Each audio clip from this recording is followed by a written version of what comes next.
Hello everyone, कैसे हैं सब। स्वागत है आपका एडी लर्निंग अकेडमी पर। चले फ्रेंड्स, आज हम आपके लिए महत्वपूर्ण सेशन लेकर आए हैं और आज के सेशन के सभी क्वेश्चन इंपॉर्टेंट रहने वाले हैं, जो आपके एग्जाम की दृष्टि से मोस्ट इंपॉर्टेंट रहेंगे। और हमारी क्लास महत्वपूर्ण इसलिए रहती है क्योंकि हम आपको क्वेश्चन के साथ साथ में व्याख्या भी कराते हैं, जिससे आपके कॉन्सेप्ट तक क्लियर होते ही साथ ही आपको आसपास से बनने वाले क्वेश्चन भी मिल जाते हैं। तो बस आप ध्यान से क्लास को अंत तक देखते चलिए। तो चलिए, कम समय में बेहतर रिवीजन के लिए शुरू करेंगे आज की महत्वपूर्ण क्लास। आज की क्लास का हमारा पहला क्वेश्चन है, मानव शरीर में आयरन की कमी से कौन सा रोग होता है। ऑप्शन यहाँ पर देंगे scurvy, rickets, anaemia, beri. Important question आप यहाँ पर लगाते चलिएगा। आपको बताना है कि मानव शरीर में आयरन की कमी से कौन सा रोग होता है। तो मानव शरीर में आयरन की कमी से होने वाला रोग है एनीमिया। तो ऑप्शन सी हमारा यहाँ पर सही होगा। यहाँ पर ऑप्शन ए में दिया गया स्कर्वी। अगर हम स्कर्वी की बात करें तो विटामिन सी की कमी के कारण स्कर्वी नामक रोग हो जाता है। और ये स्कर्वी अगर हम बात करें तो सी का रासायनिक नाम भी पूछा जाता है। एस्कॉर्बिक अम्ल इसका रासायनिक नाम है और ये खट्टे पदार्थों में पाया जाता है। वहीं यहाँ पर बी ऑप्शन में दिया गया रिकेट्स। रिकेट्स विटामिन डी की कमी के कारण होता है और विटामिन डी का रासायनिक नाम है कैल्सीफेरोल। वहीं यहाँ पर बेरी थायमीन की कमी के कारण बेरी नामक रोग हो जाता है। ये भी क्वेश्चन यहाँ से कई बार एग्जाम में पूछा गया है, तो ये भी आप नोट करते चलिएगा। तो यहाँ से आसपास से बनने वाले क्वेश्चन ये एग्जाम में भी पूछे गए, ये मैंने आपको यहाँ पर बता दिए। तो चलो देख लेते हैं व्याख्या के साथ में। आयरन की कमी से शरीर में हीमोग्लोबिन नहीं बनता, जिससे एनीमिया रक्ताल्पता होता है। यह थकान, कमजोरी और पीली त्वचा का कारण बनता है। इसलिए ऑप्शन सी हमारा यहाँ पर सही होगा। आगे बढ़ जाते हैं अपने अगले क्वेश्चन की और। क्वेश्चन नंबर 2, बच्चे का संज्ञानात्मक विकास किस मनोवैज्ञानिक के सिद्धांत पर आधारित है। ऑप्शन यहाँ पर देंगे पावलोव, कोहलबर्ग, फ्रॉइड या पियाजे। आपको यहाँ पर बताते चलना है कि बच्चे का संज्ञानात्मक विकास किस मनोवैज्ञानिक के सिद्धांत पर आधारित है।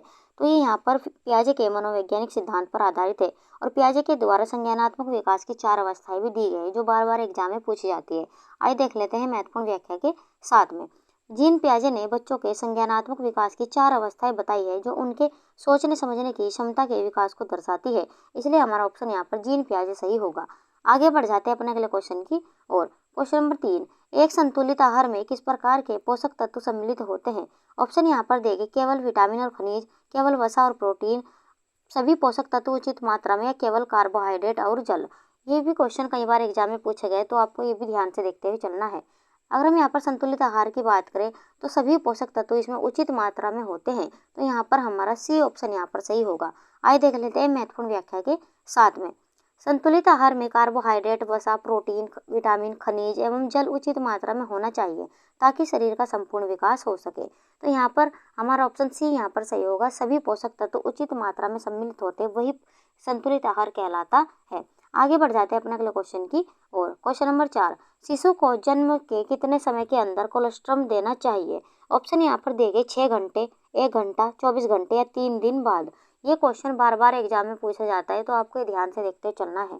अगर हम यहाँ पर बात करें तो शिशु के जन्म के यहाँ पर 1 घंटे के बाद कोलोस्ट्रम देना चाहिए। तो यहाँ पर हमारा बी ऑप्शन यहाँ पर सही है। आइए देख लेते हैं महत्वपूर्ण व्याख्या के साथ में। कोलोस्ट्रम शिशु को जन्म के पहले घंटे में ही देना चाहिए, क्योंकि इसमें रोग प्रतिरोधक क्षमता बढ़ाने वाले एंटीबॉडीज होती है। और ये पहला पीला काढ़ा दूध ये बच्चे के लिए बहुत ही आवश्यक होता है। और यहाँ पर बच्चे के लिए संपूर्ण आहार भी माना जाता है दूध को। तो इसलिए यहाँ पर हमारा ऑप्शन बी यहाँ पर सही होगा, 1 घंटा। आगे बढ़ जाते हैं अपने अगले क्वेश्चन की और। क्वेश्चन नंबर 5, पॉलिएस्टर वस्त्रों की मुख्य विशेषता क्या है। ऑप्शन यहाँ पर दिए गए जल्दी सिकुड़ जाते हैं, जल्दी सूखते हैं और टिकाऊ होते हैं, रंग जल्दी उतरता है या गर्मी को सोखते हैं। आपको यहाँ पर पॉलिएस्टर वस्त्रों के मुख्य विशेषता आपको यहाँ पर बतानी है। कौन सा ऑप्शन यहाँ पर सही होगा। ऑप्शन यहाँ पर देखें तो बी ऑप्शन हमारे यहाँ पर सही होगा, जल्दी सूखते हैं और टिकाऊ होते हैं। तो यहाँ पर ऑप्शन बी हमारा यहाँ पर सही है। आइए देख लेते हैं महत्वपूर्ण व्याख्या के साथ में। पॉलिएस्टर सिंथेटिक फाइबर है जो कम समय में सूखता है, आसानी से सिकुड़ता नहीं और ज़्यादा समय तक चलता है। ये यहाँ पर ध्यान रखते हुए चलेगा, तो बी ऑप्शन हमारे यहाँ पर सही है। आगे बढ़ जाते हैं अपने अगले क्वेश्चन की और। क्वेश्चन नंबर 6, आयोडीन की कमी से कौन सी बीमारी होती है। ऑप्शन यहाँ पर देंगे स्कर्वी, ग्वाइटर, नाइट ब्लाइंडनेस या बर्बरी। आपको यहाँ पर ये क्वेश्चन भी इंपॉर्टेंट लगाते हुए चलना है। आपको बताना है आयोडीन की कमी से कौन सी बीमारी होती है। तो आयोडीन की कमी से ग्वाइटर नामक रोग हो जाता है। तो यहाँ पर हमारा बी ऑप्शन यहाँ पर सही होगा, जिसे हम घेंगा भी कहते हैं। वही ऑप्शन स्कर्वी विटामिन सी की कमी के कारण होता है। नाइट ब्लाइंडनेस विटामिन ए की कमी के कारण होता है। ये भी आप ध्यान रखते हैं चलेगा। और यहाँ पर विटामिन ए का रासायनिक नाम भी पूछा जाता है, तो रेटिनोल। ये भी आप ध्यान रखते चलेगा। तो ऑप्शन बी हमारा यहाँ पर सही है। आइए देख लेते हैं महत्वपूर्ण व्याख्या के साथ में। आयोडीन की कमी से थायराइड ग्रंथि फूल जाती है, जिसे ग्वाइटर घेंगा कहा जाता है।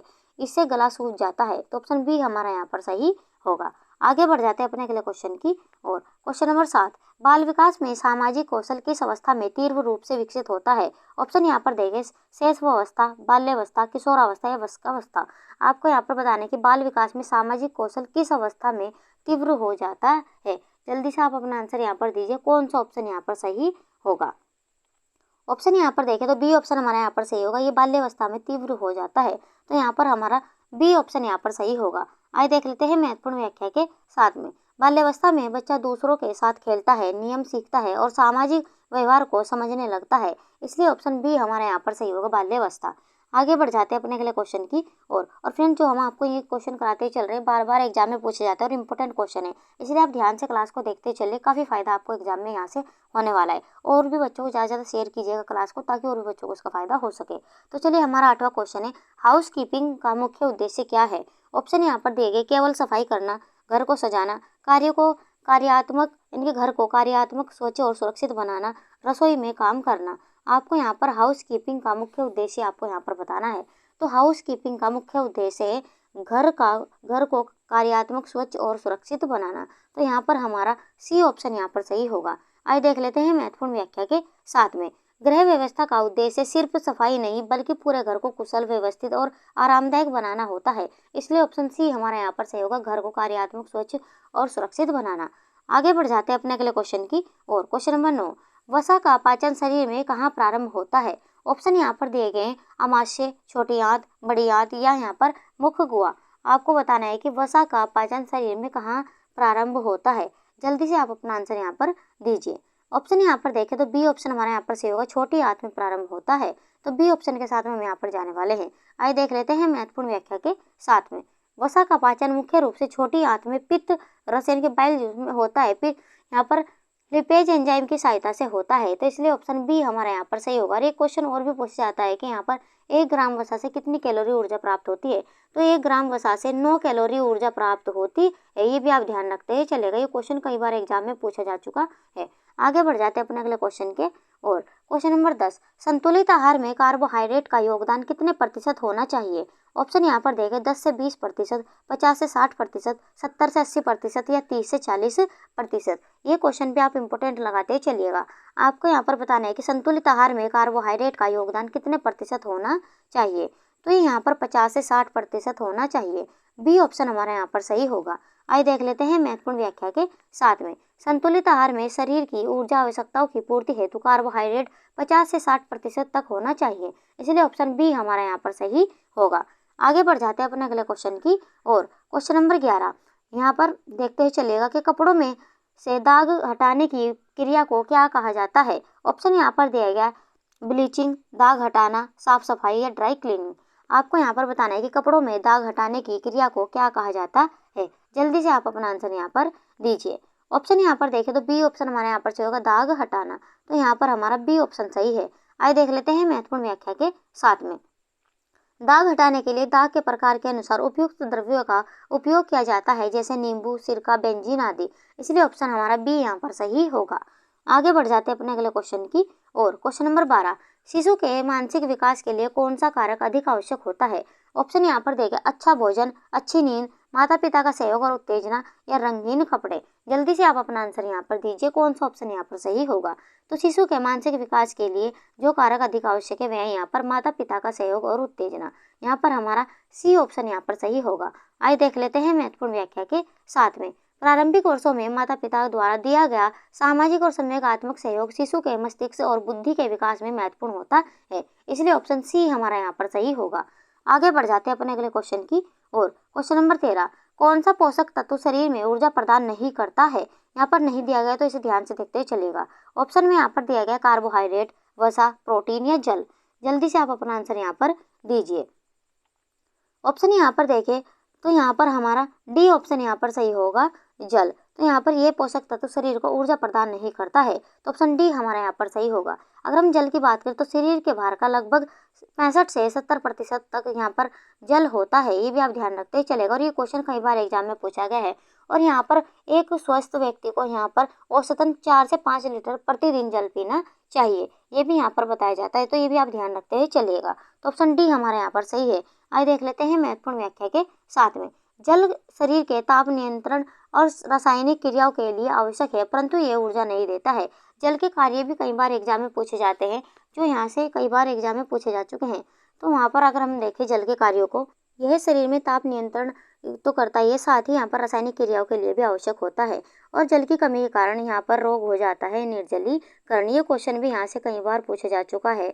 और ये भी आप ध्यान रखते चलिएगा कि जल की कमी के कारण कौन सा रोग हो जाता है, तो निर्जलीकरण हो जाता है। और गर्मियों में सर्दियों की अपेक्षा अधिक जल की आवश्यकता पड़ती है। आगे बढ़ जाते हैं अपने अगले क्वेश्चन की और। क्वेश्चन नंबर 14, नवजात शिशु को प्रथम 6 माह तक क्या देना चाहिए? ऑप्शन यहाँ पर देंगे केवल माँ का दूध, दूध प्लस पानी, हल्का भोजन या अनाज का पानी। आपको यहाँ पर बताना है कि नवजात शिशु को प्रथम 6 माह तक क्या देना चाहिए। जल्दी से आप अपना आंसर यहाँ पर दीजिए। तो यहाँ पर प्रथम 6 माह तक केवल माँ का दूध देना चाहिए। माँ के दूध को ही बच्चे का यहाँ पर संपूर्ण आहार माना जाता है। आगे बढ़ जाते हैं महत्वपूर्ण व्याख्या के साथ में। शिशु को 6 माह तक केवल स्तनपान कराना चाहिए, क्योंकि इसमें संपूर्ण पोषक तत्व मौजूद होते हैं। इसलिए ऑप्शन ए हमारा यहाँ पर सही होगा। आगे बढ़ जाते हैं अपने अगले क्वेश्चन की और फ्रेंड, जो हम आपको क्वेश्चन कराते चले उनकी व्याख्या आप ध्यान से देखते चलेगा, क्योंकि जो आसपास से बनने वाले क्वेश्चन है इन्हीं व्याख्याओं से बन जाते हैं। तो क्वेश्चन नंबर 15 यहाँ पर दिया गया है, विटामिन ए की कमी से कौन सी बीमारी होती है? ऑप्शन यहाँ पर दिया गया रिकेट्स, नाइट ब्लाइंडनेस, एनीमिया या स्कर्वी। जल्दी से आप अपना आंसर यहाँ पर दीजिए। आपको यहाँ पर विटामिन ए की कमी के कारण होने वाली बीमारी बतानी है। तो विटामिन ए की कमी के कारण नाइट ब्लाइंडनेस नाम की बीमारी हो जाती है। तो ऑप्शन बी हमारा यहाँ पर सही होगा। अगर हम विटामिन ए की बात करें तो रेटिनोल इसका रासायनिक नाम है और इसकी कमी से आंखों संबंधी रोग हो जाते हैं। अगर हम इसके स्रोत की बात करें तो दूध, घी, गाजर, टमाटर, मछली का तेल, पालक, हरी सब्जियां इसकी मुख्य स्रोत है। ये भी आप ध्यान रखते चलेगा। रिकेट्स की अगर हम यहाँ पर बात करें तो रिकेट्स यानी कि सूखा रोग विटामिन डी की कमी के कारण हो जाता है और इसका रासायनिक नाम यहाँ पर कैल्सिफेरॉल है। वहीं एनीमिया की अगर हम यहाँ पर बात करें तो एनीमिया नामक रोग हो जाता है यहाँ पर विटामिन B12 की कमी के कारण। ये भी क्वेश्चन कई बार पूछा जाता है। स्कर्वी विटामिन सी की कमी के कारण होता है। ये भी आप ध्यान रखते हुए चलेगा। तो ऑप्शन बी हमारा यहाँ पर सही होगा, नाइट ब्लाइंडनेस। आगे बढ़ जाते हैं अपने अगले व्याख्या के साथ में। विटामिन ए की कमी से आंखों में रतौंधी यानी कि नाइट ब्लाइंडनेस हो जाता है, जिससे रात में दिखाई देना मुश्किल होता है। ये क्वेश्चन कई बार यहाँ से पूछा गया है। केरोटोमलेशिया, जेरोप्थेल्मी ये भी इसी की कमी के कारण रोग हो जाते हैं। इसलिए ऑप्शन बी हमारा यहाँ पर सही होगा। आगे बढ़ जाते हैं अपने अगले क्वेश्चन की ओर। क्वेश्चन नंबर 16, कपड़ों के लिए उपयुक्त डिटर्जेंट का पीएच स्तर कैसा होता है? ऑप्शन यहाँ पर देंगे अम्लीय, क्षारीय, उदासीन, दोनों ए और सी। जल्दी से आप अपना आंसर यहाँ पर दीजिए, कौन सा ऑप्शन यहाँ पर सही होगा। आपको यहाँ पर कपड़ों के लिए उपयुक्त डिटर्जेंट का पीएच स्तर कैसा होता है ये आपको बताना है। तो उसका पीएच स्तर क्षारीय होता है। तो ऑप्शन बी हमारा यहाँ पर सही होगा। तो बी ऑप्शन के साथ में हम जाने वाले हैं। आइए देख लेते हैं महत्वपूर्ण व्याख्या के साथ में। डिटर्जेंट सामान्यतः क्षारीय होते हैं, जिससे तेल, चिकनाई वाले दाग आसानी से निकलते हैं। इसलिए ऑप्शन बी हमारा यहाँ पर सही होगा। आगे बढ़ जाते हैं अपने अगले क्वेश्चन की और। क्वेश्चन नंबर 17, शिशु का सबसे तीव्र विकास कब होता है? ऑप्शन यहाँ पर दिए गए जन्म से 6 माह तक, 1 से 2 वर्ष तक, गर्भावस्था के अंतिम 3 महीने या जन्म से 1 वर्ष तक। जल्दी से आप अपना आंसर यहाँ पर दीजिए। आपको बताना है कि शिशु का सबसे तीव्र विकास कब होता है। ऑप्शन यहाँ पर देखें तो डी ऑप्शन हमारे यहाँ पर सही होगा, जन्म के 1 वर्ष तक। यहाँ पर हमारा डी ऑप्शन सही है। आइए देख लेते हैं महत्वपूर्ण व्याख्या के साथ में। जन्म के बाद पहले वर्ष में शिशु का शारीरिक, मानसिक और सामाजिक विकास सबसे तीव्र होता है। तो ऑप्शन डी हमारा यहाँ पर सही होगा। आगे बढ़ जाते हैं अपने अगले क्वेश्चन की और। क्वेश्चन नंबर 18, बचत का प्रमुख उद्देश्य क्या होता है? ऑप्शन यहाँ पर देंगे फिजूल खर्ची करना, भविष्य की आवश्यकताओं के लिए धन संचय करना, सैर सपाटे के लिए पैसा इकट्ठा करना या अन्य पर निर्भर होना। आपको यहाँ पर बचत का मुख्य उद्देश्य क्या होता है ये आपको बताना है। जल्दी से आप अपना आंसर यहाँ पर दीजिए, कौन सा ऑप्शन यहाँ पर सही होगा। ऑप्शन यहाँ पर देखें तो बी ऑप्शन हमारे यहाँ पर सही होगा, भविष्य की आवश्यकताओं के लिए धन संचय करना, यही बचत का मुख्य उद्देश्य है। तो यहाँ पर ऑप्शन बी हमारे यहाँ पर सही है। आइए देख लेते हैं महत्वपूर्ण व्याख्या के साथ में। बचत करने का मुख्य उद्देश्य संकट की घड़ी में धन की उपलब्धता सुनिश्चित करना होता है। इसलिए बी ऑप्शन हमारे यहाँ पर सही है। आगे बढ़ जाते हैं अपने अगले क्वेश्चन की और। क्वेश्चन नंबर 19, कौन सा पोषक तत्व न्यूक्लिक अम्लों यानी कि डीएनए, आरएनए के निर्माण में सहायक होता है? ऑप्शन यहाँ पर दिए गए फोलिक अम्ल, थायमीन, कैल्शियम या विटामिन डी। जल्दी से आप अपना आंसर यहाँ पर दीजिए। आपको बताना है कि कौन सा पोषक तत्व न्यूक्लिक अम्लों के निर्माण में सहायक होता है। ऑप्शन यहाँ पर देखें तो पहले ऑप्शन हमारे यहाँ पर सही होगा, फोलिक अम्ल, ये इनके निर्माण में सहायक होता है। तो यहाँ पर ए ऑप्शन हमारा सही है। आइए देख लेते हैं महत्वपूर्ण व्याख्या के साथ में। फोलिक अम्ल यानी कि folic acid vitamin B9 DNA एवं RNA संश्लेषण में आवश्यक होता है और कोशिका विभाजन के लिए अनिवार्य है। ये गर्भवती महिलाओं के लिए विशेष रूप से महत्वपूर्ण होता है, इसलिए ऑप्शन ए हमारा यहाँ पर सही होगा। और इस व्याख्या को भी आप ध्यान से पढ़ते हुए चलिएगा। आगे बढ़ जाते हैं अपने अगले क्वेश्चन की ओर। क्वेश्चन नंबर 20, शिशु के सामाजिक विकास की नींव किस अवस्था में पड़ती है? ऑप्शन यहाँ पर देखिए, किशोरावस्था, शैशवावस्था, प्रौढ़ावस्था या वयस्कावस्था। आपको बताना है कि शिशु के सामाजिक विकास की नींव किस अवस्था में पड़ती है। जल्दी से आप अपना आंसर यहाँ पर दीजिए। ऑप्शन यहाँ पर देखें तो शिशु के सामाजिक विकास की नींव शैशवावस्था में पड़ती है। यहाँ पर हमारा बी ऑप्शन यहाँ पर सही होगा। आइए देख लेते हैं महत्वपूर्ण व्याख्या के साथ में। शिशु जन्म से ही सामाजिक संकेतों जैसे हंसी, रोना, स्पर्श पर प्रतिक्रिया देना शुरू करता है। माता पिता से यहाँ पर संपर्क और भावनात्मक सुरक्षा इसी अवस्था में विकसित होती है। और घर को प्रथम पाठशाला भी कहा जाता है बच्चे की। तो प्रथम पाठशाला घर को माना जाता है। ये क्वेश्चन कई बार यहाँ से एग्जाम में पूछा जा चुका है। और सामाजिक विकास भी घर से ही प्रारंभ होता है, ये भी आप ध्यान रखते हैं चलेगा। आगे बढ़ जाते हैं अपने अगले क्वेश्चन की और। क्वेश्चन नंबर 21, गृह प्रबंधन में निर्णय की प्रक्रिया का प्रथम चरण क्या होता है? ऑप्शन यहाँ पर देंगे, कार्य की योजना बनाना, समस्या की पहचान, विकल्पों का विश्लेषण या कार्यान्वयन। आपको यहाँ पर गृह प्रबंधन में निर्णय की प्रक्रिया का प्रथम चरण बताना है। जल्दी से आप अपना आंसर यहाँ पर दीजिए। तो निर्णय की प्रक्रिया का प्रथम चरण है समस्या की पहचान करना। बी ऑप्शन हमारे यहाँ पर सही होगा। आइए देख लेते हैं महत्वपूर्ण व्याख्या के साथ में। निर्णय लेने की प्रक्रिया में सबसे पहले समस्या को समझना आवश्यक है, तभी उचित विकल्पों पर विचार किया जा सकता है, इसलिए ऑप्शन बी हमारे यहाँ पर सही होगा। आगे बढ़ जाते हैं अपने अगले क्वेश्चन की और। क्वेश्चन नंबर 22, निम्नलिखित में से कौन सा रेशा प्रोटीन से बना होता है? ऑप्शन यहाँ पर दिया गया, नायलॉन, कपास, ऊन या रेमी। और ये क्वेश्चन कई बार एग्जाम में भी पूछा जा चुका है। आपको बताने कि निम्नलिखित में से कौन सा रेशा प्रोटीन से बना होता है। जल्दी से आप अपना आंसर यहाँ पर दीजिए। ऑप्शन यहाँ पर देखें तो सी ऑप्शन हमारे यहाँ पर सही होगा। ऊनी रेशा ये प्रोटीन से बना होता है, तो सी ऑप्शन हमारे यहाँ पर सही है। आइए देख लेते हैं यहाँ पर महत्वपूर्ण व्याख्या के साथ में। ऊन के प्राकृतिक प्रोटीन आधारित यानी कि ऊन एक प्राकृतिक प्रोटीन पर आधारित रेशा है जो भेड़ की त्वचा से प्राप्त होता है। इसका मुख्य घटक केराटिन है। ये क्वेश्चन भी कई बार एग्जाम में पूछा जा चुका है, तो ये भी आप ध्यान रखते हैं चलेगा। यहाँ पर ऑप्शन सी हमारे यहाँ पर सही है। आइए देख लेते हैं महत्वपूर्ण अगले क्वेश्चन को। भोजन के पाचन में चमक यानी कि NaCl किस प्रकार सहायता करता है? ऑप्शन यहाँ पर देखिए, ऊर्जा प्राप्त करता यानी कि ऊर्जा प्रदान करता है, अम्लीयता बढ़ाता है, पाचन एंजाइमों को सक्रिय करता है या कैल्शियम अवशोषण बढ़ाता है। आपको यहाँ पर भोजन के पाचन में नमक किस प्रकार सहायता करता है? जल्दी से आप अपना आंसर यहाँ पर दीजिए। कौन सा ऑप्शन यहाँ पर सही होगा? ऑप्शन यहाँ पर देखें तो सी ऑप्शन हमारे यहाँ पर सही होगा, पाचन एंजाइमों को सक्रिय करता है। तो यहाँ पर ऑप्शन सी हमारे यहाँ पर सही है। आइए देख लेते हैं महत्वपूर्ण व्याख्या के साथ में। नमक में उपस्थित सोडियम और क्लोराइड हाइड्रोक्लोरिक एसिड यानी कि HCl के निर्माण में सहायता करते हैं, जो पेप्सिन जैसे एंजाइमों को सक्रिय करता है। तो ये भी आप ध्यान रखते ही चलेगा कि नमक में उपस्थित सोडियम और क्लोराइड हाइड्रोक्लोरिक एसिड के निर्माण में सहायता करते हैं, जो पेप्सिन जैसे एंजाइमों को सक्रिय करता है। तो ऑप्शन सी हमारा यहाँ पर सही होगा। आगे बढ़ जाते हैं अपने अगले क्वेश्चन की और। क्वेश्चन नंबर 24, सामाजिक अधिगम का सर्वाधिक प्रभावी तरीका कौन सा है? ऑप्शन यहाँ पर देखिए, श्रवण, अवलोकन, अनुकरण या रटना। ये क्वेश्चन आप इंपॉर्टेंट लगाते ही चलेगा। यहाँ से अलग अलग तरीके से क्वेश्चन कई बार एग्जाम में पूछे जाते हैं। तो आपको बताना है कि सामाजिक अधिगम का सर्वाधिक प्रभावी तरीका कौन सा है। ऑप्शन यहाँ पर देखें तो सी ऑप्शन हमारे यहाँ पर सही होगा, अनुकरण।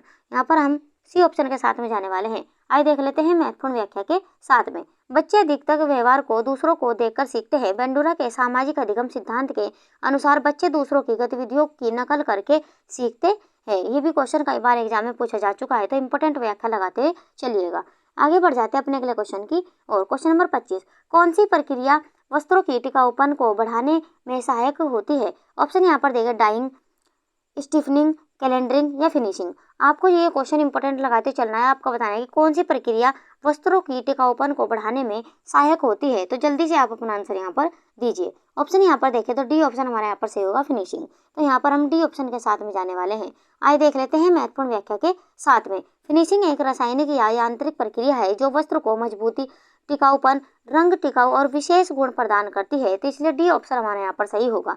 आगे बढ़ जाते हैं अपने अगले क्वेश्चन की और। क्वेश्चन नंबर 26, मानव विकास में क्रिटिकल पीरियड का क्या अर्थ है? ऑप्शन यहाँ पर दिए गए, जब बच्चा स्कूल जाता है, जब सामाजिक व्यवहार प्रारंभ होता है, या एक सीमित समय जिसमें कोई विशेष योग्यता विकसित होनी चाहिए, या किशोरावस्था। जल्दी से आप अपना आंसर यहाँ पर दीजिए, कौन सा ऑप्शन यहाँ पर सही होगा। अगर हम यहाँ पर क्रिटिकल पीरियड की बात करें तो यहाँ पर ऑप्शन सी हमारा यहाँ पर सही होगा। एक सीमित समय जिसमें कोई विशेष योग्यता विकसित होनी चाहिए, तो ऑप्शन सी हमारा यहाँ पर सही है। आइए देख लेते हैं महत्वपूर्ण व्याख्या के साथ में। यदि उस समय अवधि में योग्यता नहीं विकसित होती तो बाद में विकास असंभव या अत्यंत कठिन हो सकता है। उदाहरण, भाषा सीखने की व्यवस्था। इसलिए ऑप्शन सी हमारा यहाँ पर सही होगा। आगे बढ़ जाते हैं अपने अगले क्वेश्चन की और। क्वेश्चन नंबर 27, खाद्य अपचयन की गंभीर यहाँ पर सबसे गंभीर समस्या कौन सी होती है? यानी कि फूड अडल्ट्रेशन की सबसे गंभीर समस्या कौन सी होती है, आपको बताना है। ऑप्शन यहाँ पर देगा, स्वाद में कमी, गुणवत्ता में गिरावट, स्वास्थ्य पर हानिकारक प्रभाव, या रंग फीका होना। जल्दी से आप अपना आंसर यहाँ पर दीजिए। ऑप्शन यहाँ पर देखें तो सी ऑप्शन हमारे यहाँ पर सही होगा, स्वास्थ्य पर हानिकारक प्रभाव। तो सी ऑप्शन के साथ में हम जाने वाले हैं। आइए देख लेते हैं महत्वपूर्ण व्याख्या के साथ में। खाद्य मिलावट में प्रयुक्त रसायन जैसे मेटालिन, येलो आर्जिमोन तेल आदि गंभीर रोग जैसे कैंसर या न्यूरोलॉजिकल समस्या उत्पन्न कर सकते हैं। तो ये भी आप ध्यान रखते ही चलेगा और इंपॉर्टेंट व्याख्या लगाते चलेगा। कई बार यहाँ से क्वेश्चन भी पूछे जा चुके हैं। आगे बढ़ जाते हैं अपने अगले क्वेश्चन की और। क्वेश्चन नंबर 28, परिवार की आय का सर्वोत्तम उपयोग किस सिद्धांत से जुड़ा है? ऑप्शन यहाँ पर देगा, आर्थिक योजना, संसाधन प्रबंधन, पारिवारिक मूल्य, या समय प्रबंधन। आपको यहाँ पर पारिवारिक यानी कि परिवार की आय का सर्वोत्तम उपयोग किस सिद्धांत से जुड़ा है, ये आपको यहाँ पर बताना है। तो ऑप्शन बी हमारे यहाँ पर सही होगा, संसाधन प्रबंधन से जुड़ा है। तो बी ऑप्शन के साथ में हम जाने वाले हैं। आइए देख लेते हैं महत्वपूर्ण व्याख्या के साथ में। सीमित संसाधनों का विवेकपूर्ण उपयोग जैसे आय, समय, श्रम आदि को सुनियोजित ढंग से उपयोग करना संसाधन प्रबंधन कहलाता है। तो इसलिए ऑप्शन बी हमारे यहाँ पर सही होगा। आगे बढ़ जाते हैं अपने अगले क्वेश्चन की और। तो देख लेते हैं क्वेश्चन नंबर 29, मानव शरीर की सबसे बड़ी ग्रंथि कौन सी है? ऑप्शन यहाँ पर देंगे, थायराइड, पैनक्रियाज, यकृत, या अधिवृक्क ग्रंथि। आपको यहाँ पर मानव शरीर की सबसे बड़ी ग्रंथि आपको बतानी है। तो मानव शरीर की सबसे बड़ी ग्रंथि यकृत होता है, यानी कि लीवर हमारी सबसे बड़ी ग्रंथि है। तो यहाँ पर सी ऑप्शन हमारा यहाँ पर सही है। आइए देख लेते हैं महत्वपूर्ण व्याख्या के साथ में। यकृत शरीर की सबसे बड़ी ग्रंथि है जो पित्त रस बनाता है और यहाँ पर विषहरण, पाचन या चयापचय आदि में सहायता होता है, यानी कि सहायक होता है। इसलिए ऑप्शन सी हमारे यहाँ पर सही है। आगे बढ़ जाते हैं अपने अगले क्वेश्चन की और। क्वेश्चन नंबर 30, इंसुलिन हार्मोन किस ग्रंथि से स्रावित होता है? ऑप्शन यहाँ पर देंगे, पिट्यूटरी, थायराइड, एड्रिनल, या पैनक्रियाज। जल्दी से आप अपना आंसर यहाँ पर दीजिए। अगर हम यहाँ पर इंसुलिन हार्मोन की बात करें तो यहाँ पर पैनक्रियाज ग्रंथि से स्रावित होता है। ये डी ऑप्शन हमारे यहाँ पर सही है। आइए देख लेते हैं महत्वपूर्ण व्याख्या के साथ में।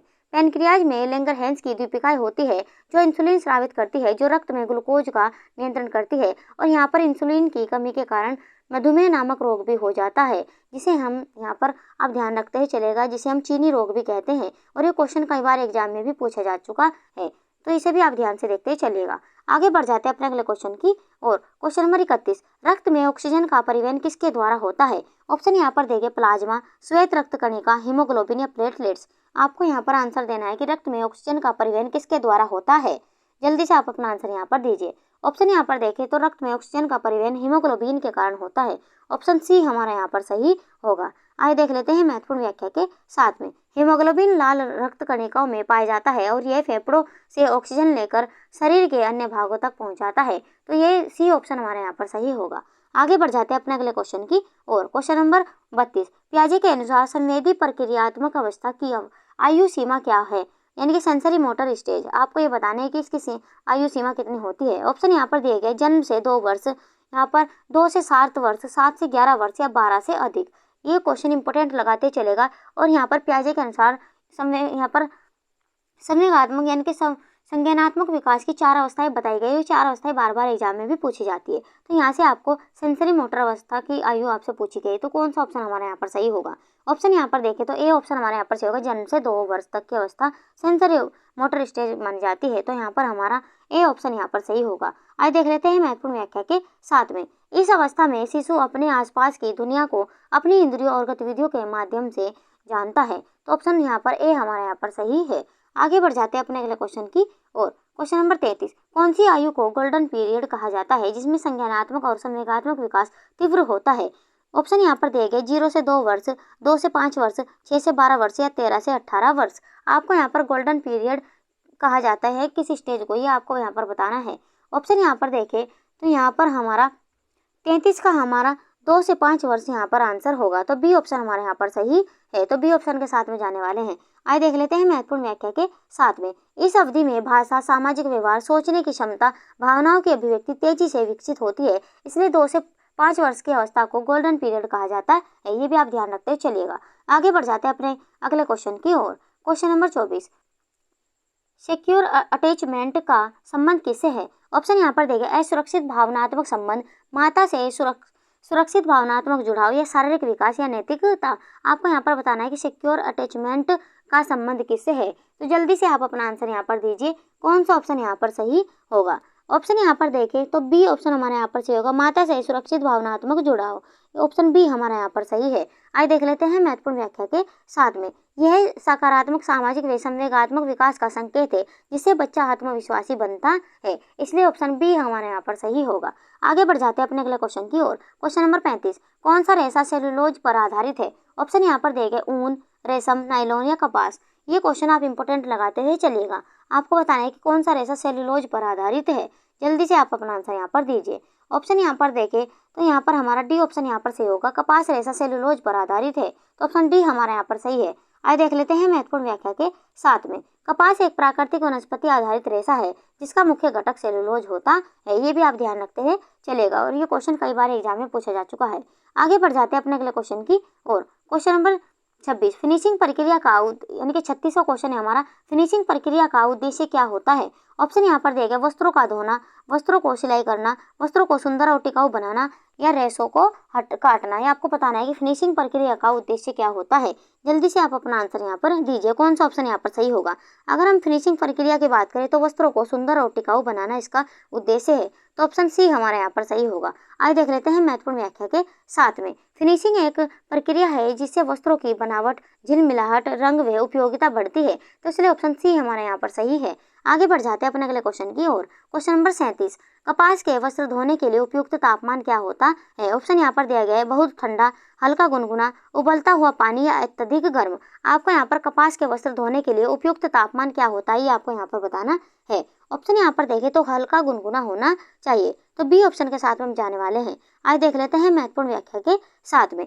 अधिक गर्म पानी कपास के रेशे को नुकसान पहुंचाता है। हल्का गर्म पानी और सौम्य डिटर्जेंट उपयुक्त होते हैं। इसलिए ऑप्शन बी हमारे यहाँ पर सही होगा। आगे बढ़ जाते हैं अपने अगले क्वेश्चन की और। क्वेश्चन नंबर 38, वस्त्र संरक्षण में ड्राई क्लीनिंग किस हेतु की जाती है?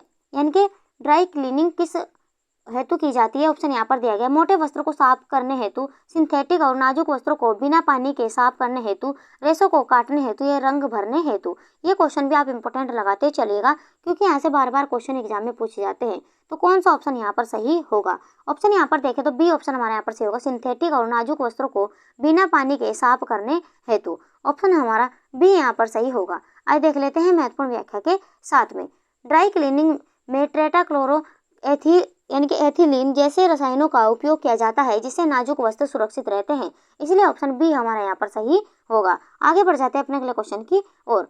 यहाँ पर क्वेश्चन अजर्सन और रीजन से यहाँ पर दिया गया, इन्हें आप ध्यान से पढ़िए और अपना आंसर यहाँ पर दीजिएगा। शरीर में आयरन की कमी से एनीमिया हो जाता है। इसका कारण यहाँ पर दिया गया आयरन यहाँ पर शरीर में एंजाइम बनाने में सहायता करता है। ऑप्शन आपको यहाँ पर दिए गए ए और आर दोनों सही है और आर ए की सही व्याख्या है। ऑप्शन बी में यहाँ पर ए और आर दोनों सही है, लेकिन आर ए की सही व्याख्या नहीं है। ऑप्शन सी ए सही है लेकिन आर यहाँ पर गलत है। ऑप्शन डी ए गलत है लेकिन आर यहाँ पर सही है। आपको यहाँ पर बताना है कौन सा ऑप्शन यहाँ पर सही होगा। जल्दी से आप अपना आंसर यहाँ पर दीजिए। ऑप्शन यहाँ पर देखें तो बी ऑप्शन हमारा यहाँ पर सही होगा, ए और आर दोनों सही है लेकिन आर ए की सही व्याख्या नहीं है। तो ऑप्शन बी के साथ में हम यहाँ पर जाने वाले हैं। आइए देख लेते हैं महत्वपूर्ण व्याख्या के साथ में। आयरन की कमी से एनीमिया होता है, यह सही है, लेकिन इसका मुख्य कारण हेमोग्लोबिन की कमी है, न कि एंजाइम निर्माण। ये भी आप ध्यान रखते हुए चलिएगा। आगे बढ़ जाते हैं अपने अगले क्वेश्चन की और। क्वेश्चन नंबर 40, यहाँ पर भी आपको अजर्सन और यहाँ रीजन दिया गया है, तो इसे आप ध्यान से पढ़िएगा तब अपना आंसर यहाँ पर देना है। 2 वर्ष की आयु तक शिशु के मस्तिष्क का लगभग 80% विकास होता यानी कि हो जाता है। यहाँ पर इसका कारण दिया गया प्रारंभिक वर्षों में पोषण और पर्यावरण दोनों ही यानी कि मानसिक यानी कि मस्तिष्क विकास को प्रभावित करते हैं। यहाँ पर विकल्प में दिए गए ए और आर दोनों सही है और आर ए की सही व्याख्या है। ऑप्शन बी में दिया गया ए और आर दोनों सही है लेकिन आर ए की सही व्याख्या नहीं है। ए सही है लेकिन आर गलत है। ए गलत है लेकिन आर यहाँ पर सही है। तो जल्दी से आप अपना आंसर यहाँ पर दीजिए। आपको अभिकथन और कारण यहाँ पर दिया गया है, तो कौन सा ऑप्शन यहाँ पर सही होगा। ऑप्शन यहाँ पर देखिए तो ए ऑप्शन हमारे यहाँ पर सही होगा। ए और आर दोनों यहाँ पर सही है और आर ए की सही व्याख्या है, यानी कि कारण और यहाँ पर इसका विकथन दोनों ही यहाँ पर सही है। तो ऑप्शन ए हमारे यहाँ पर सही है। आइए देख लेते हैं महत्वपूर्ण व्याख्या के 7वें। शिशु के जीवन के पहले 2 वर्ष विकास की खिड़की होते हैं। पोषण व वातावरण दोनों ही निर्णायक भूमिका निभाते हैं। ये भी आप यहाँ पर ध्यान रखते हुए चलिएगा। तो इंपॉर्टेंट क्वेश्चन है, इस व्याख्या को भी ध्यान से पढ़ते हुए चलिए। आगे बढ़ जाते हैं अपने अगले क्वेश्चन की ओर। यहाँ पर भी आप ध्यान से देखते हुए चलेगा विकथन और कारण को। यहाँ पर दिया गया पॉलिएस्टर वस्त्र में जल सोखने की क्षमता अधिक होती है। यहाँ पर कारण दिया गया पॉलिएस्टर एक सिंथेटिक रेशा है, जल को अवशोषित करता है। विकल्प में दिया गया ए और आर दोनों सही है, आर ए की सही व्याख्या है। बी ऑप्शन में ए और आर दोनों सही है लेकिन आर ए की सही व्याख्या नहीं है। ए सही है लेकिन आर गलत है। ए और आर दोनों ही गलत है। तो जल्दी से आप अपना आंसर यहाँ पर दीजिए, कौन सा ऑप्शन यहाँ पर सही होगा। ऑप्शन यहाँ पर देखें तो यहाँ पर 41 एक हमारा डी ऑप्शन यहाँ पर सही होगा। दोनों ही यहाँ पर गलत है, यानी कि यहाँ पर अभिकथन और कारण इसका दोनों ही यहाँ पर गलत दिए गए हैं। तो ऑप्शन डी हमारे यहाँ पर सही होगा। आइए देख लेते हैं महत्वपूर्ण व्याख्या के 7वें। पॉलिएस्टर वस्त्र जल सोखते नहीं है, यह उनकी मुख्यतः विशेषता है, अतः दोनों ही कथन यहाँ पर गलत होंगे। तो इसलिए डी ऑप्शन हमारे यहाँ पर सही है। आगे बढ़ जाते हैं अपने अगले क्वेश्चन की ओर। यहाँ पर भी क्वेश्चन को आपको ध्यान से पढ़ना है और तब अपना आंसर यहाँ पर देना है, क्योंकि ऐसे क्वेश्चन ज्यादातर यहाँ पर संभावना हो जाती है गलत होने की। तो इसे ध्यान से पढ़ना है और अपना आंसर देना है। रेशम का वस्त्र जलाने पर बाल जलने जैसी गंध देता है। कारण इसका दिया गया रेशम प्रोटीन आधारित रेशा है। विकल्प में आप देख सकते हैं ए और आर दोनों सही है, आर ए की सही व्याख्या है। ए और आर दोनों सही है लेकिन आर ए की सही व्याख्या नहीं है। ए सही है लेकिन आर गलत है। ए और आर दोनों ही यहाँ पर गलत है। तो जल्दी से आप अपना आंसर यहाँ पर दीजिए, कौन सा ऑप्शन यहाँ पर सही होगा। आपको 42वें का आंसर देना है। ऑप्शन यहाँ पर देखें तो ए ऑप्शन हमारे यहाँ पर सही होगा। ए और आर दोनों सही है और यहाँ पर आर ए की सही व्याख्या है, इसलिए ऑप्शन ए हमारा यहाँ पर सही होगा। आइए देख लेते हैं महत्वपूर्ण व्याख्या के 7वें। रेशम एक प्राकृतिक प्रोटीन रेशा है, इसलिए इसके जलने पर बाल जैसी गंध आती है। ये भी व्याख्या आप ध्यान से देखते चलेगा। और यहाँ पर रेशम का कीट किस पर पाला जाता है, तो शहतूत की, यहाँ पर शहतूत के पेड़ पर पाला जाता है और शहतूत की पत्ती खाता है। और इसके यहाँ पर अध्ययन को सेरिकल्चर कहा जाता है। और यहाँ पर इसकी अवस्था, इसके कीड़े की अवस्थाएं भी पूछी जाती है, तो अंडा, लार्वा, प्यूपा, कीड़ा। यहाँ से इन्हें क्रम से लगाने के लिए भी क्वेश्चन पूछे गए हैं एग्जाम में, तो ये भी आप ध्यान रखते ही चलेगा। आगे बढ़ जाते हैं अपने अगले क्वेश्चन की ओर। क्वेश्चन यहाँ पर आप देखते हुए चलेगा, क्योंकि यहाँ पर भी आपको स्टेटमेंट फर्स्ट और सेकंड दिया गया है, इसे आपको ध्यान से पढ़ना और तब अपना आंसर यहाँ पर देना है। तो यहाँ पर पहला स्टेटमेंट देख लेते हैं। थायरोक्सिन हार्मोन शरीर की चयापचय क्रियाओं को नियंत्रित करता है। यहाँ पर सेकेंड स्टेटमेंट दिया गया है, थायरोक्सिन का निर्माण पैनक्रियाज में होता है। यहाँ पर कोट में कथन दिया गया है, दोनों कथन सही है, केवल कथन एक सही है, केवल कथन दूसरा सही है, या यहाँ पर दोनों कथन गलत है। तो जल्दी से आप अपना आंसर यहाँ पर दीजिए, कौन सा ऑप्शन यहाँ पर सही होगा। ऑप्शन यहाँ पर देखें तो बी ऑप्शन हमारे यहाँ पर सही होगा, केवल कथन एक यहाँ पर सही है। तो बी ऑप्शन के साथ में हम यहाँ पर जाने वाले हैं। आइए देख लेते हैं महत्वपूर्ण व्याख्या के 7वें। थायरोक्सिन का निर्माण थायराइड ग्रंथि करती है, न कि पैनक्रियाज। ये ऑप्शन है, इसलिए हमारा यहाँ पर एक ही ऑप्शन यहाँ पर सही होगा, बी ऑप्शन। आगे बढ़ जाते हैं अपने अगले क्वेश्चन की ओर। क्वेश्चन यहाँ पर भी आपको स्टेटमेंट फर्स्ट और सेकंड यहाँ पर दिया गया, इन्हें भी आपको ध्यान से पढ़ना है और तब अपना आंसर यहाँ पर देना है। तो यहाँ पर स्टेटमेंट फर्स्ट, बाल विकास केवल आनुवंशिकता पर आधारित यानी कि निर्भर करता है। यहाँ पर सेकंड दिया गया है, पर्यावरण और अनुभव की बाल विकास को प्रभावित करते हैं, यानी कि पर्यावरण और अनुभव भी बाल विकास को प्रभावित करते हैं। यहाँ पर ऑप्शन में दिया गया केवल एक सही है, केवल दो सही है, दोनों सही है, या दोनों गलत है। जल्दी से आप अपना आंसर यहाँ पर दीजिए। अगर हम यहाँ पर बात करें पहले स्टेटमेंट की, तो बाल विकास केवल यहाँ पर आनुवंशिकता पर आधारित है, ये ऑप्शन यहाँ पर गलत होगा। और यहाँ पर पर्यावरण और अनुभव भी बाल विकास को प्रभावित करता है, ये ऑप्शन यहाँ पर सही होगा, इसलिए ऑप्शन बी के साथ में हम यहाँ पर जाने वाले हैं। स्टेटमेंट सेकंड यहाँ पर सही है। आज देख लेते हैं महत्वपूर्ण व्याख्या के 7वें। बाल विकास पर आनुवंशिकता के साथ साथ अनुभवजन्य वातावरण का भी प्रभाव पड़ता है, इसलिए ऑप्शन बी हमारे यहाँ पर सही है। आगे बढ़ जाते हैं अपने अगले क्वेश्चन की ओर। यहाँ पर भी आपको स्टेटमेंट फर्स्ट और सेकंड यहाँ पर दिया गया, इसे ध्यान से पढ़िएगा और अपना आंसर यहाँ पर दीजिए। कपास एक जल सोखने वाला रेशा है। यहाँ पर सेकंड स्टेटमेंट दिया गया है, कपास वस्त्र गर्मियों में उपयुक्त होते हैं। ऑप्शन में यहाँ पर दिया गया है, दोनों सही है, केवल एक सही है, केवल दूसरा सही है, या यहाँ पर दोनों गलत है। तो जल्दी से आप अपना आंसर यहाँ पर दीजिए। ऑप्शन यहाँ पर देखें तो पहले ऑप्शन हमारे यहाँ पर सही होगा, दोनों ही यहाँ पर सही है। तो दोनों के एक ऑप्शन ए के साथ में हम यहाँ पर जाने वाले हैं। आइए देख लेते हैं महत्वपूर्ण व्याख्या के 7वें। कपास पसीना सोखता है, जिससे गर्मियों में यह आरामदायक होता है। तो यहाँ पर ऑप्शन है हमारा यहाँ पर सही है। आगे बढ़ जाते हैं अपने अगले क्वेश्चन की और क्वेश्चन नंबर 46, निम्न में से कौन सा युग्म श्वसन अंगों का सही संयोजन है। आपको यहाँ पर युग्म दिए गए तो आपको बताना है कौन सा यहाँ पर सही है। ऑप्शन में पहले में दिया गया फेफड़े गैस विनिमय, किडनी ऑक्सीजन वहन, अमाशय रक्त शुद्धि या पैनक्रियाज गैस विनिमय। जल्दी से आप अपना आंसर यहाँ पर दीजिए, कौन सा ऑप्शन यहाँ पर सही होगा। ऑप्शन यहाँ पर देखिए तो पहले ऑप्शन हमारे यहाँ पर सही होगा फेफड़े गैस विनिमय। तो यहाँ पर हम ए ऑप्शन के साथ में जाने वाले हैं। आइए देख लेते हैं महत्वपूर्ण व्याख्या के साथ में।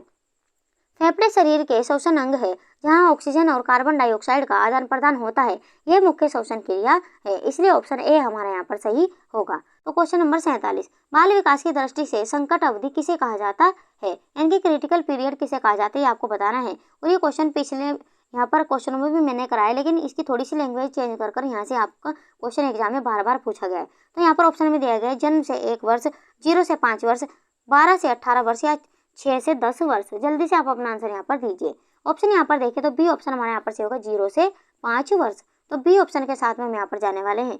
आइए देख लेते हैं महत्वपूर्ण व्याख्या के साथ में। 0 से 5 वर्ष की आयु को संकट अवधि माना जाता है क्योंकि इस समय संज्ञानात्मक, सामाजिक और भावनात्मक विकास की नींव पड़ती है, इसलिए ऑप्शन बी हमारे यहाँ पर सही होगा। आगे बढ़ जाते हैं अपने अगले क्वेश्चन की और। क्वेश्चन नंबर 48, कौन सा रेशा जल परीक्षण में यहाँ पर जलने पर बाल जैसी जलने जैसी गंध देता है। ऑप्शन यहाँ पर देंगे कपास, ऊन, नाइलॉन या एक्रिलिक। जल्दी से आपको आंसर यहाँ पर देना है, कौन सा ऑप्शन यहाँ पर सही होगा।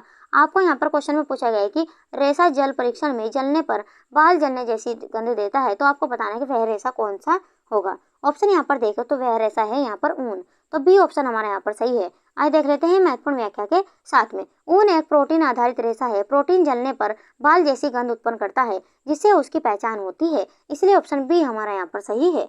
आगे बढ़ जाते हैं अपने अगले क्वेश्चन की और। क्वेश्चन नंबर 49, हृदय की पेशियां किस प्रकार की होती है। ऑप्शन यहाँ पर दें ऐच्छिक रेखित, अनैच्छिक रेखित, अनैच्छिक अरेखित या ऐच्छिक अरेखित। आपको यहाँ पर ये महत्वपूर्ण प्रश्न लगाते चलना है क्योंकि ये क्वेश्चन इंपॉर्टेंट है और कई बार एग्जाम में भी पूछा जा चुका है। तो जल्दी से आप अपना आंसर यहाँ पर दीजिए। ऑप्शन यहाँ पर देखें तो हृदय पेशी ये होती है यहाँ पर अनैच्छिक रेखित। तो यहाँ पर हमारा बी ऑप्शन यहाँ पर सही होगा। आज देख लेते हैं महत्वपूर्ण व्याख्या के साथ में। हृदय पेशियां हमारे नियंत्रण में नहीं होती, यानी कि अनैच्छिक होती है, लेकिन माइक्रोस्कोप से देखने पर रेखित होती है। ये भी आप ध्यान रखते हुए चलिएगा। तो ऑप्शन बी हमारा यहाँ पर सही है। आगे बढ़ जाते हैं अपने अगले क्वेश्चन की ओर। और फ्रेंड्स ये हमारी क्लास का अंतिम क्वेश्चन है। पियाजे के अनुसार पूर्व संक्रियात्मक अवस्था में प्रमुख विशेषता क्या है, यानी कि पूर्व संक्रियात्मक स्टेज की क्या अवस्था है, ये आपको बताना है। ऑप्शन यहाँ पर दिए गए हैं संवेदी अनुभव, तर्क संगत सोच, आत्मकेंद्रिता या अमूर्त तर्क। आपको यहाँ पर पियाजे के अनुसार पूर्व संक्रियात्मक अवस्था यानी कि प्री ऑपरेशनल स्टेज में प्रमुख विशेषता क्या होती है, ये आपको यहाँ पर बताना है। तो जल्दी से अपना आंसर यहाँ पर दीजिए। ऑप्शन यहाँ पर देखें तो यहाँ पर सी ऑप्शन हमारे यहाँ पर सही होगा, आत्मकेंद्रिता यानी कि ईगोसेंट्रिज्म, ये इसकी प्रमुख विशेषता होती है। तो सी ऑप्शन हमारे यहाँ पर सही है। आज देख लेते हैं महत्वपूर्ण व्याख्या के साथ में। इस अवस्था यानी कि 2 से 7 वर्ष की अवस्था को यहाँ पर प्री ऑपरेशनल स्टेज कहा जाता है और इसमें बच्चा केवल स्वयं के दृष्टिकोण से सोचता है और दूसरों की सोच यहाँ पर सोच सम होती है। तो ये भी आप ध्यान रखते हुए चलेगा। तो यहाँ पर ऑप्शन सी हमारे यहाँ पर सही होगा। तो ये भी आप ध्यान रखते हुए चलेगा। तो चलिए फ्रेंड्स, ये थी हमारी आज की क्लास। आज की क्लास हमारी आपको कैसे लगी इसके बारे में आप हमें कमेंट बॉक्स में जरूर बताइएगा और आज की क्लास में आपका स्कोर कितना रहा ये भी आप हमें जरूर बताइएगा। अगर आपको क्लास से ज़्यादा भी फायदा हो तो ज़्यादा से ज़्यादा शेयर भी कीजिएगा और भी बच्चों को। और जो बच्चे क्लास में पहली बार आए हैं वे क्लास में बेल आइकन जरूर दबा लेंगे ताकि उन्हें समय पर वीडियोज़ के नोटिफिकेशन मिलते रहे। तो चलिए ऐसे ही बेहतरीन कंटेंट के साथ में मिलते हैं नेक्स्ट क्लास में। तब तक के लिए आप खुश रहिए, अपने माता पिता का सम्मान कीजिए। क्लास देखने के लिए धन्यवाद।